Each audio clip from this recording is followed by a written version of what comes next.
Nico, baby.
Able to secure another kill for them.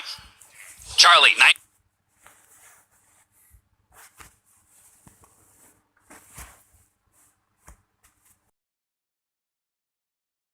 oh wait.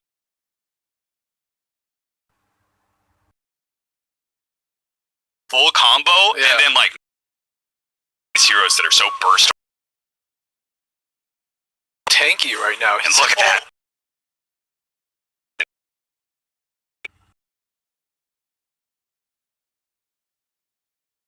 These things.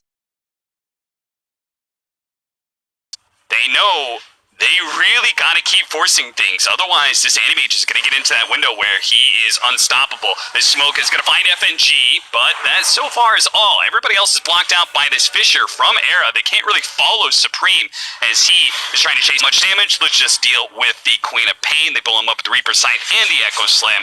That's 3 dead. Can Danger the Pajamas go back to taking that Roshan like they wanted to before?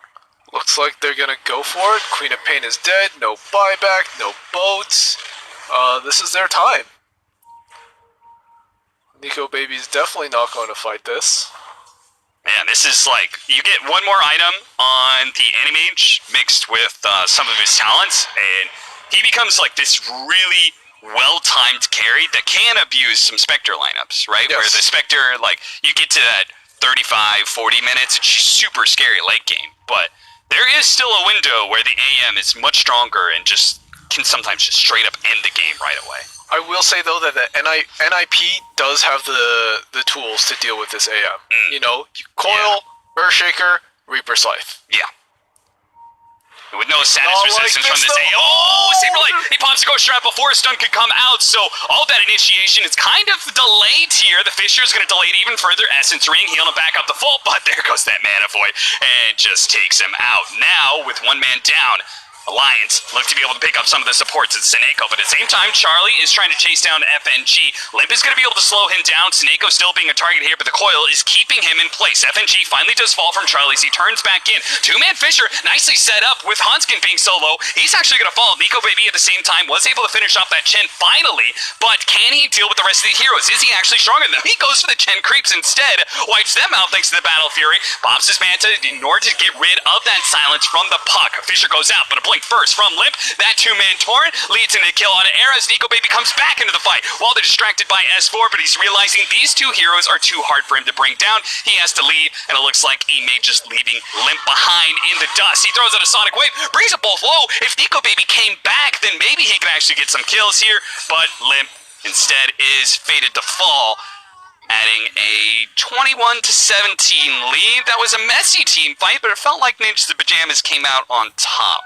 I gotta say, props to FNG. Actually took so long to die in that fight. Nico Baby spent the better part of that fight just running after this Chen that had already blown ult, already used all this stuff. Nico Baby's just like, I'm gonna kill this guy. I gotta kill this guy. I'm pot committed. Dude, it was funny. It was like both fives were doing the same things to the opposing carries, right? You had like this Chen kiting around the AM and the FNG's Bane kiting out the Charlie Spectre. They are going to manage the arrow sleep combination into instant death, so with no Supreme to worry about, and Charlie rapidly losing some of his mana, maybe Alliance can make this team fight work for them. They're going to try and kite around the heroes. They can't take a straight up fight, but Nico Baby can certainly assault the back line. He goes for Seneko, burns him out most of his mana. They get the stun arrow onto Saberlight. Saberlight's going to get bursted. Han's going to be able to finish him up, but at the same time, Nico Baby dies thanks to the initiation from Era. Now with the net from Charlie catching S4, looks like they want to be able to run down one more hero with no more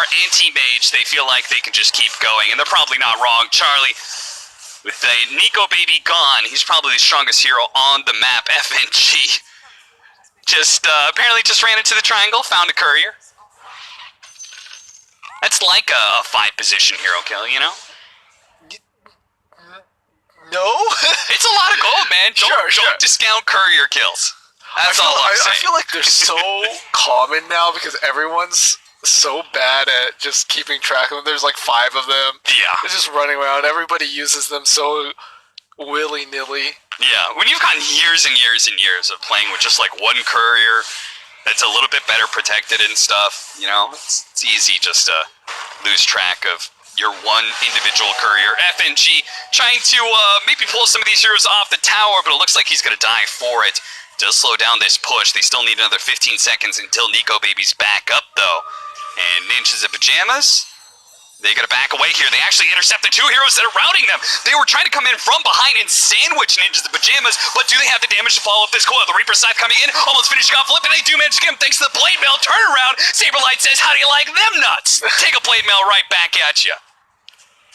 Ooh, revenge. S4 now going to be chased down as well. Nico Baby is finally here, but with an Aegis. Charlie's just going to be leading the way. He's saying, team, don't follow me too deep here. Nico Baby wants to kill you guys. Just let me be the target. A slept up Necrophos. Nico Baby toying with trying to go on him, but not feeling great about it. So he blinks back into his base, but Ninjas in Pajamas, they can just keep on pressing it. They've got the numbers advantage. 60 seconds on the clock for FNG, and every disable matters when you're trying to kite around this Spectre, who's currently just banging on melee creep. Yeah, and he's still got that Aegis. I don't think there's anything Alliance can do, really, until that Aegis is gone. And even when it's up, it's still a really hard fight. Yeah, pretty much their only hope to win these fights, right, is to kite around this Spectre and let Nico Baby catch the backline, right? They need their disables to catch these like mobile heroes like the Puck, or to all in on the Necrophos and just kite the Spectre nonstop. Or somehow kill off the Earthshaker before, like, find the Earthshaker, because he's been doing so much to disrupt these fights. He's getting like key fissures, Echo Slam on the Quap. Once the Quap is gone, that's like huge chunk of your damage. Well, Nico Baby can kite and he does some decent damage. You know, like once he uses his mana void, a lot of his threat is gone. Whereas the Queen of Pain is a persistent threat with a lot of those lower cooldowns. Looks like they caught Hanskin in the mid lane. I'm not sure if he was trying to cut creep waves or what, but he does go down. Another 40 seconds, still having an Aegis. Seems like Ninjas in Pajamas, they may just roll over Alliance during this timing. They're still tier 2s up though. So they kind of have to back up, reclaim map control, get the lane, you know, do a little lane maintenance here. Yeah, I think this is a little skirmish here, but it doesn't look like Nico Baby is going to commit. That Spectre is a beefy boy, scary boy. Aegis has been reclaimed, though. One of the problems, right, is that Spectre can have some mana issues. But it's also a problem for AM that her mana pool is so low. Yeah. Right? You can't kill her. You burn out all her mana, then you stop doing damage to her. And the Spectre also has a Soul Ring, so it's like even if you burn off all the mana, like if he needs to get off a dagger or whatever, he can do it on a whim. Yep. despite having a Rax advantage here, Ninjas of Pajamas are only up by 1k net worth. They're up 9 kills, they've got more towers, and yet despite all of that, it's not actually that much of a dominating net worth lead. Now, of course, they're really far up in experience, but because of Nico Baby's ability to split push, and he hasn't died too many times in these fights. I think he's only died once or twice in this game. Yeah. Once, yeah. He's managed to make this net worth look a little even. It might be a little deceptive, though.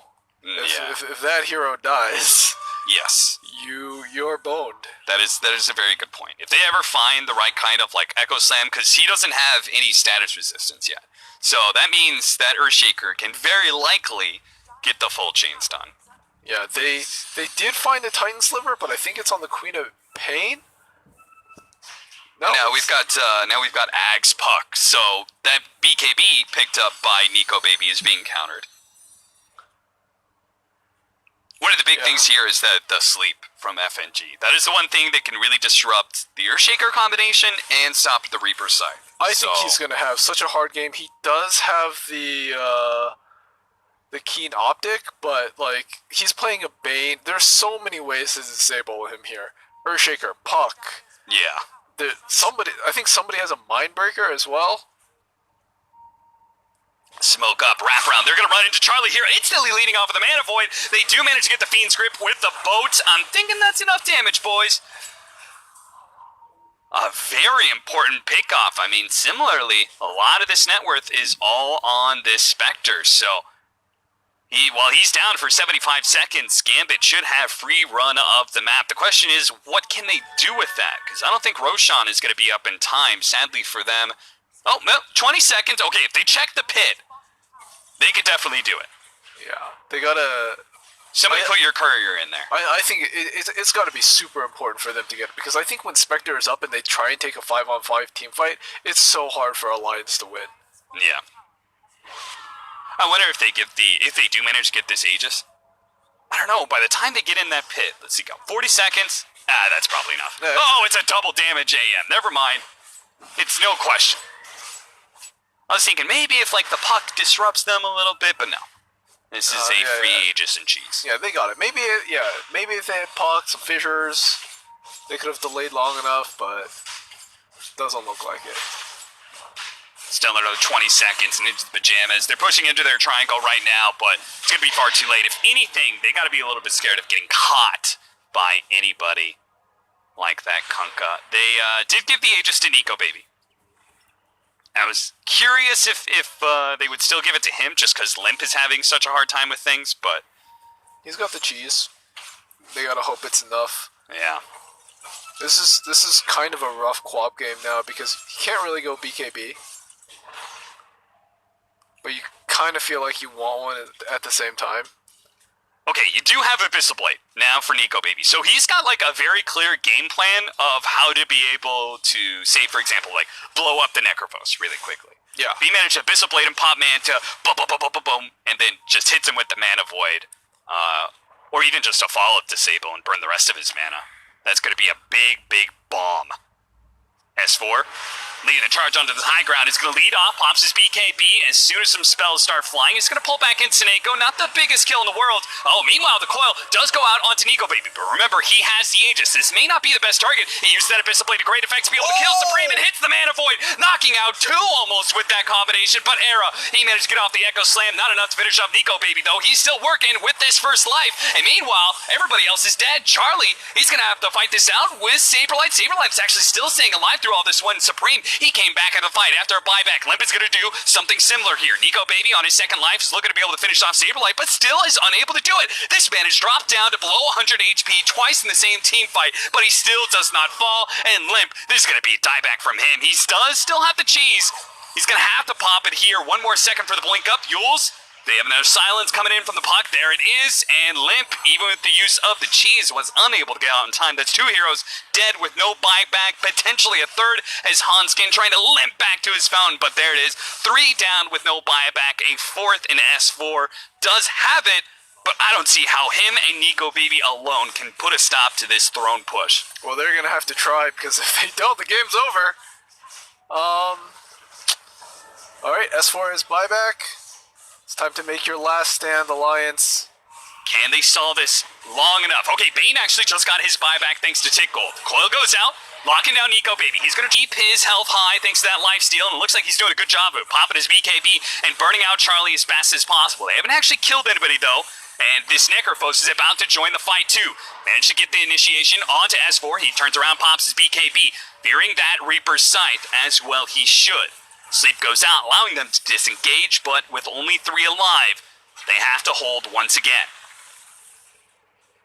Tier 4 tower falling quickly, and now the throne is exposed. 22 more seconds till the Queen of Pain is back up. They just keep on pushing for the throne. Abyssal Blade 4 trying to finish off Supreme once again. This time around, he does manage to get off that phase shift. No mana void from Nico Baby this time, and Charlie popping his ultimate goes for FNG, but FNG back into the fountain. They focus on the throne once again. 5 more seconds till the Queen of Pain is back up. The Torrent trying to stall up Charlie's damage as best as possible, but look at this spread. They're maintaining a big spread to make sure they don't get combo stun too often. Charlie pushed away, almost dead, but the throne's gonna die before they can finish him off. Ninjas the Pajamas, they make the call to end it right here and now, and they do so successfully. Well done by them. Yeah, that Bane almost got, started the Fiend's Grip, and what comes out? Fissure. Just immediately canceled. Yeah. A lot of long-range disables that just make it that Bane's life hell. Yeah, that was going to be a hard one for Alliance. They had to take scrappy fights, but, damage environment for the Spectre. They have the control, the disables, Reapers, all the backup in the world for Charlie. So, going toe-to-toe in the hard carry battle, it is Ninjas of Pajamas who walk away with the victory. Let's see what changes up going to Game 2, but first, the panel. Thank you so much, Charlie Cap, back at the panel, of course, with our breakdown of that match. I got Parker and Peter back by my side here. NIP, able to secure the game number 1 victory. This is like our closest matchup of the day for sure. Definitely. Battle of the late game there at the end, but ultimately it's NIP who get it done. Welcome to bring it back to the early game, Parker, to tell us about how that went. It was pretty hype. I think the game as a whole, early game-wise, Alliance looked pretty good, I think, until the kind of Death Bowl came and the team fight started happening. That's where the Chen, the sustain, the heals, that the Chen with the Necro was just bringing to the table was too much to deal with. But Lightning Stage went well with Alliance. The problem is, to me, they just didn't have a great follow-up. They didn't have this obvious, front-lining, initiating hero. The Kunkka sort of was that, but it was so much easier for NIP to take fights when anybody who gets coiled was just going to die, typically. Yeah, I agree. I think the fight was just a little bit more straightforward for NIP. Just coil and pop your spells. And for Alliance, they had Kunkka frontlining, but he can't really catch Puck, so Puck can just kind of push out the waves and not have to be too worried. And I mean, it was a lot of back and forth. I mean, either team could have won. I think Era on the Earthshaker played fantastic. He was if you watched him in the team fights, he was always very patient with his spells, and he was constantly interrupting Bane's Fiend's Grip or saving his fissure for right when Kunkka's torrents and boats were going off, so that way they couldn't follow up on those stuns. And hiding very well, because I feel like AM was always trying to find him to blink on top of. Yeah, and he played in Fog well. Yeah, that or Puck, whichever one he could get. Yeah, he could get on. Here we're going to recap some of the highlighted moments from that match. It opened with that pretty significant battle by the Roche, where they tried to dish out all they could onto the Necro, but he simply was able to flex it off, of course, with assistance from the Chen. They just had so much extra sustain and team fight that they were able to turn it around, and that's when things really started to kind of slip down a little bit for Alliance. They did get some favorable pickoffs, catching the Spectre, catching Charlie, but ultimately not able to build enough to really push themselves forward into the NIP side of the map. I think AM was getting kited a lot in the game, and the targets he was able to connect with, the Puck would just phase shift if he didn't stun him, or Necro would pop the the Ghost Shroud. Yeah. And yeah, he just wasn't able to. Spectre was getting kited too, but at least there was opportunities where he could get on a target and stick on it. AM was just constantly searching, and they were talking about one fight where AM was just chasing Chen around forever. I just don't think the supporting cast really from Alliance added much to the Anti-Mage's game, which is why I said at the beginning I don't think that Anti-Mage was the best pick for this game. If the supports weren't able to step up, at least not as much as NIPs were able to. You're saying that it should have been a core that can kind of get more going on their own. Bane and Mirana they just don't scale super well into the late game. Bane especially, just because you kind of are just like a Fiend's Grip, or you can save people with your sleep. But your other two spells are, they're not particularly useful. Yeah, you kind of suggested maybe with the last pick they're going to go for something more fast-paced with the carry roll and just look to fight early because Kunkka Quap had enough scaling already. Yeah, exactly. And Quap they did so well in their laning phase too, but then they kind of had to just sit back and let NIP get all of their core items, get the Shaker Blink, get the Puck Blink, get the Spectre Manta, and yeah, there were some moments where AM shined, and it was a really close game. I'm just trying to think of ways that they could have gotten a little bit more of an edge. Just like a conflict of objectives almost within their draft. Opening with someone like Mirana Bane with the intention to do really well in the laning phase and have some early picks, but like you said, without being able to scale, kind of pumps the brakes a bit onto what they can do. I never like Bane Totem anymore. I think it's just too one-dimensional. Certainly, you mean more as like a support duo? Just single target. Yeah. It's just both heroes are single target. And neither's like a good insta-reliable stun. Like, the Fiend's Grip kind of is, but it's also like Bane's not a hero you're just going to have running in first, No, not usually. All right, well, that is game number 1. We're going to cut to a break, gentlemen, and when we return, it's going to be time for game number 2, so don't go too far. More ESL Birmingham coming your way. We rise up from the dust and claim our throne. My name is Jordan Gilbert, aka Nothing. Hi, my name is Sue Lee. My handle is Smix. I think it's important for these initiatives to happen. Empathy really, really goes a long way, and it always means so much to us, and I think that's where initiatives like this really help. I encourage everyone in the community, anytime they see bullying, anytime they see someone getting called names, I encourage you to step up and say something. Good luck, have fun. Good luck, have fun.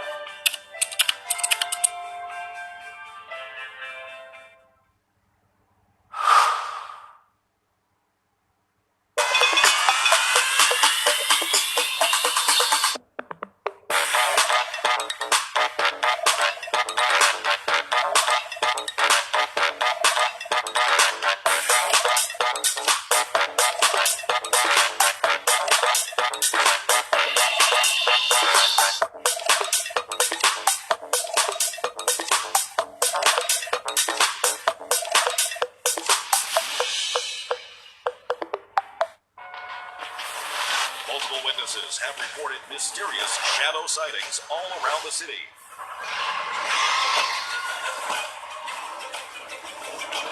According to experts, the origin of these shadows is still unclear.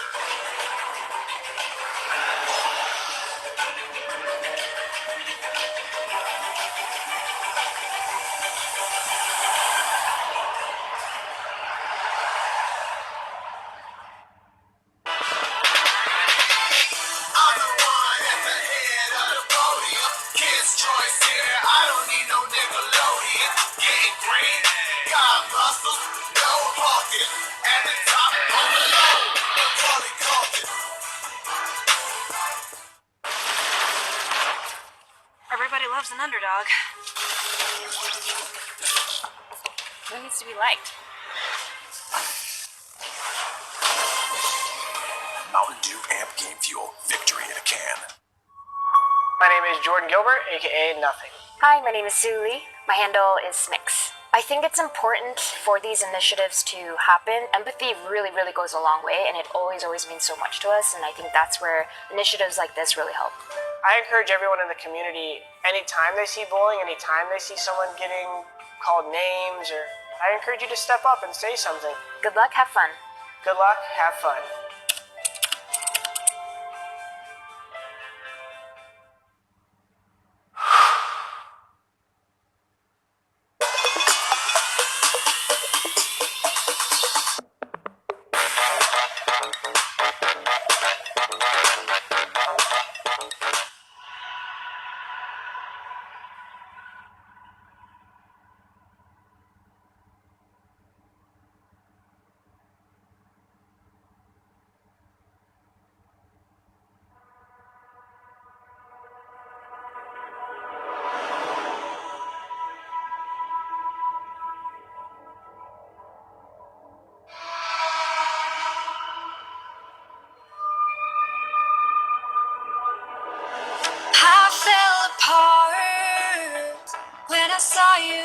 at me that way.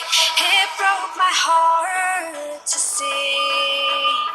It was a moment of darkness, a moment in time that I regret for being so heartless. It was a moment of darkness.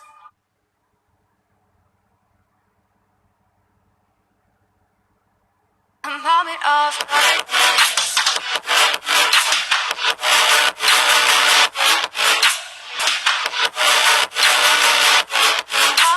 darkness.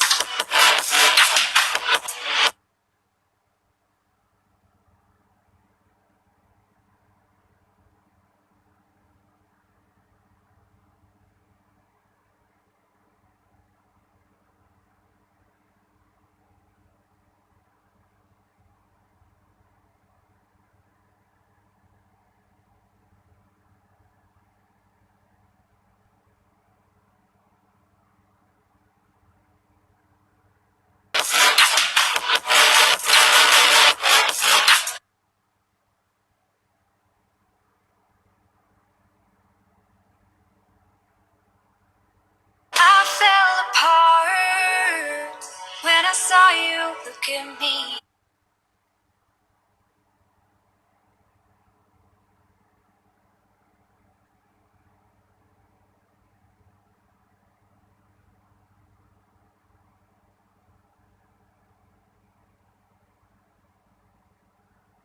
That way, it broke my heart to see. It's too hard, it don't come easy. I went dark, I lost it right away. And when it starts, God knows what I'll say.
2-0 back is Earthshaker to start the show.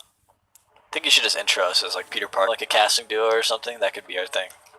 I like it. Peter Parker. The Peter Parker duo. Yeah, Team Spidey. For sure. Everyone will be cheering like, we want Peter Parker. Bring back Peter Parker for TI. I see the thread starting now. Until they turn on us. Yeah.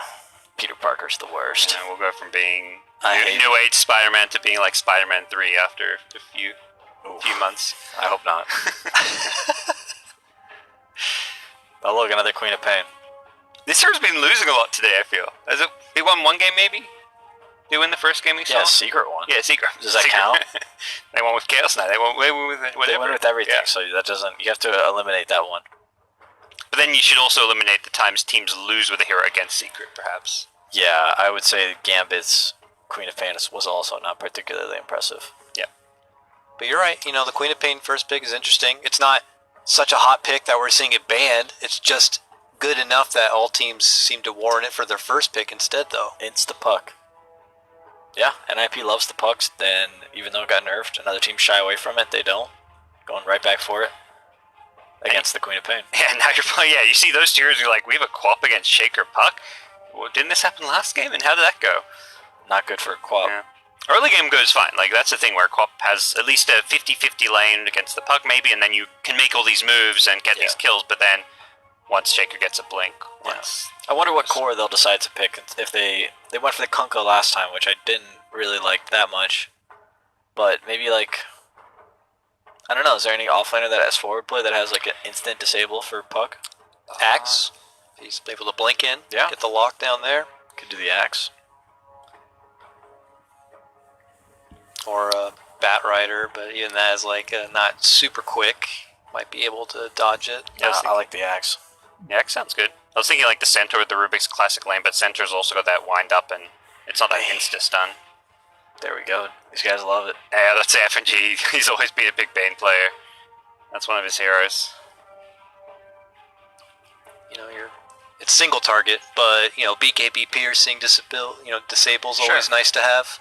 It's just tough. Like, you're playing a Shaker, you can just always save that fissure. We talked about a bit how last game went, how Era was just so good about holding on to it, making sure there's never really a good Fiend's Grip opportunity.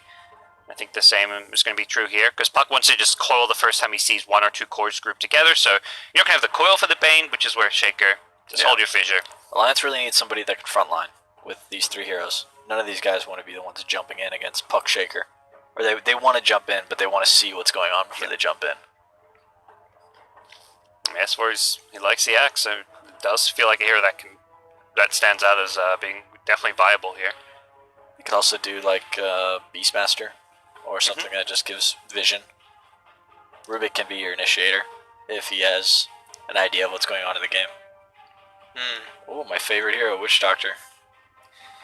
Against the Rubik, we saw it before. Yeah.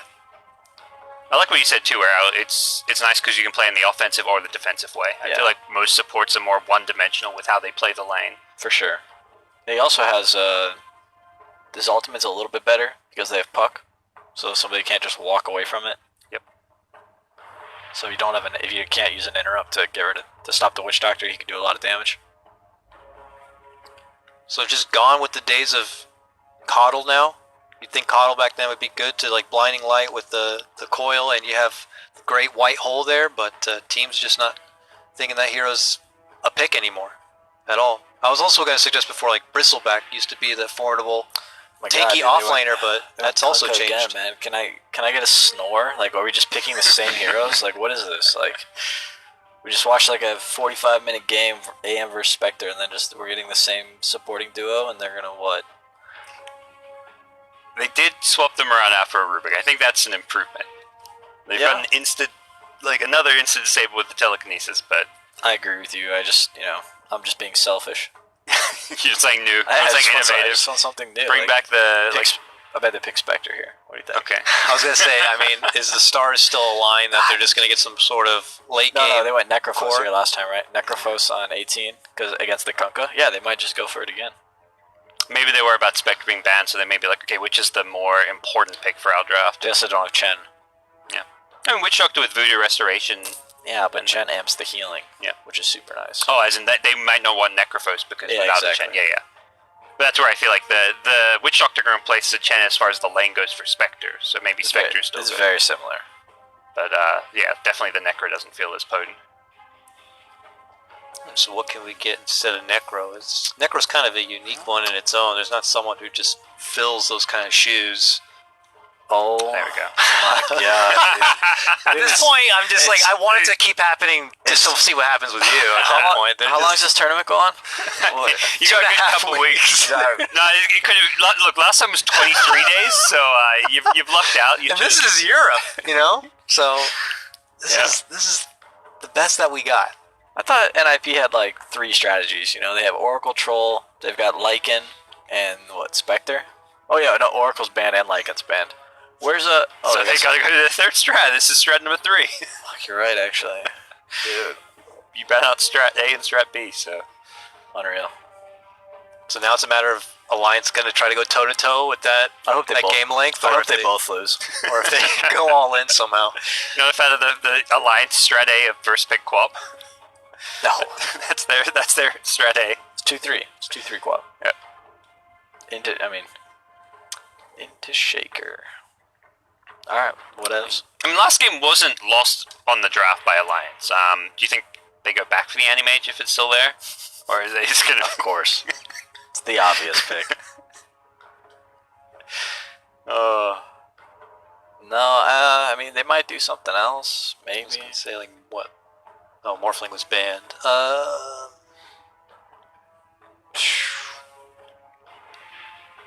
What do you think, man? Lone Druid? Just push? I don't. Is Nico? He's not a big Lone Druid player. I That's don't like think not his so. hero. He's more of a Wraith King kind of guy, but Yeah, I don't like Wraith King versus Puck. he's a Void kind of guy. Could get the Void versus the Puck. Yeah, I don't like that either. I think Puck has a really easy time Okay. dodging Chrono, and then the Coil and Silence really wrecks you. But yeah, he likes Alchemist too. Ooh, that's not terrible. I mean, that's gonna outfarm and kind of outpace the Spectre a bit. Yeah, why not? Are they gonna ban Anti-Mage? Yeah, I don't even think there's like a cheese option here either. You got Earthshaker and Puck, who just offer a lot of versatility to even some of the potential cheese options that could come out. Alliance don't seem to think the Necrophos was a problem, or at least will be a problem without the Chen, because they're not even banning it. They banned the Timber, so they're expecting NIP to go a different direction with their offlane. What direction did they go last time? Necrophos. Ah, true. So then, as in they could have banned it, but they're obviously not afraid or don't feel like they'll get Necro without Chen. I mean, you gotta pick any offlane when you have Shaker, I feel, because Shaker just secures your lane. And ban on the Viper, just fearing they're going to get a lane dominator or something on No, the side of Alliance. Viper's really good with Spectre, because he disables the dispersion, which basically makes him killable in all 3 of their stuns. It's like one of the few sources of break in the game. That's what like Nick's ult. Yeah, and it's Lemp loves his Viper. There it is, Peter. We got Necro. Let's go, round 2. I'm hyped. Yo, it's go Anti-Mage for real. Just take Anti-Mage, run it back, and we'll just see what happens at 40 minutes in, right? I mean, I don't think they got the brass to be like, you know what, we're going all in early game with X, whatever that may be, to really just kind of push it faster. Sometimes there's just not a better option. Stick to your guns. Because they don't even have a whole lot of building hitters on the side of Alliance to back up something that could siege and go forward fast. So I Yeah, feel like they're stuck in a position where they are going to have to just try to match farm with Spectre, and I think Anti-Mage is the pick. and it's 100%. Anti-Mage or something God, similar. It's great because I can't even tell if you're being serious here. I I don't know know- I you don't- don't want to see it. I but don't want to see it, and I Right. don't know. I really don't know what. And there it is again. Here we go. Six. I'm hoping for a game 3. At least you don't have to cast it, so you can just get out. Just take exactly. your lunch break now and just Yep. skip to game 3 or perhaps 2. Maybe a little nap on the beanbag. The little differences here. It's like what, the Witch Doctor, not the Yeah, Chen. no Is this Chen. enough of a difference to kind of change the result We for swapped Alliance? Witch Doctor for Chen and Rubik for Marana. The Witch Doctor feels like Rubik seems like an yeah, upgrade. right. I think so. I think Alliance is going to take the game. I think it certainly sounds like much more of an even matchup. Okay. You feel the same, Parker? I mean, last game was even. I feel like I'm just excited. I'm happy we get to see kind of a redo draft in a way. It's Alliance's way of saying like. Casca's really easy to reflect from Yeah. animation. Very true. All right. Well, we've heard it from Peter Parker over here. Why don't we go ahead and send it over to Charlie Cap right now for the commentary? Take it away, gentlemen. See ya. Peter is not impressed. Charlie, what do you think about this draft, my friend? Break it down like it's all new, like we haven't seen this before. I actually think the differences in support might be significant. You think that's going to be enough? Enough is like So the loss of the Chen, like it made a big difference with that Necrophos. We saw his impact, like how much the Necrophos was healing everybody through whether it was himself, off the Ghost Shroud and everything. Like that amplification is significant. yes, and I think Chen ult is very significant. Push that gave Alliance so many problems are generally more prepared actually in a LAN setting than they are